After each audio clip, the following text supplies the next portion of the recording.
Ipinag-utos na ni PNP Chief Police General Romel Francisco Marbil sa PNP-ACG na paigtingin pa ang cyber patrolling para masawata ang talamak na bentahan ng ilang kagamitan na galing sa mga naipasarang Pogo Hub.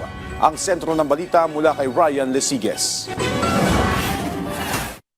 Kinumpirma ng PNP Anti-Cybercrime Group o PNP-ACG na talamak ang bentahan ngayon online ng ilang kagamitan na galing sa mga naipasarang Pogo Hub sa bansa. Dahil dito, ipinag-utos na daw ni PNP Chief Police General Romel Francisco Marbil sa PNP-ACG ang mas pinegting na cyber patrolling para masawata ang mga ito.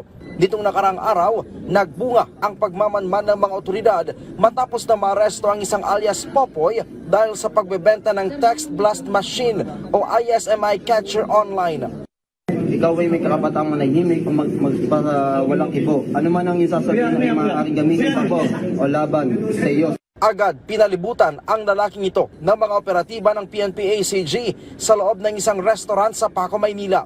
Ang lalaki, target sa entrapment operation. Sa loob ng dala nitong paper bag, makikita ang ibinebenta nitong IMSI catcher. Sa inisyal na investigasyon, lumalabas na nabili ng suspect ang text blasting machine sa isang security guard sa isang Pogo Hub sa halagang 5,000 piso. Matagal na daw itong nabili ng suspect, pero dahil hindi niya alam kung paano ito gagamitin, kung kaya't itinabi niya lang muna ito. At nung nangailangan ng pera, ay sa kanya ito naisipang ibenta online. 5,000 pesos po yung bili niya dito and binibenta niya ng 10,000 pesos since kailangan niya po na pera kasi birthday niya daw po. Nakakulong na ang suspect at naharap na sa kaukulang kaso. Kami mismo, sir, yung nakakita ng illegal online activities niya po and nakagather po tayo ng enough evidence to file a case against him po, sir. Kaya po nagkaroon po tayo ng entrapment operation. Ang IMSI catcher ay isang electronic device na may kakayahang makapag-track at intercept ng mobile phone communications. Kasama sa kadalasang tawag dito ay fake cell tower o rogue cell tower.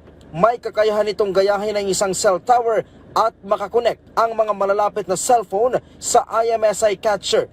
At kasama sa indikasyon na may IMSI catcher sa lugar ay hihina ang signal gaya ng pagbagsak sa signal mula sa LTE o 5G sa 2G at dito napapasok ang text message mula dito.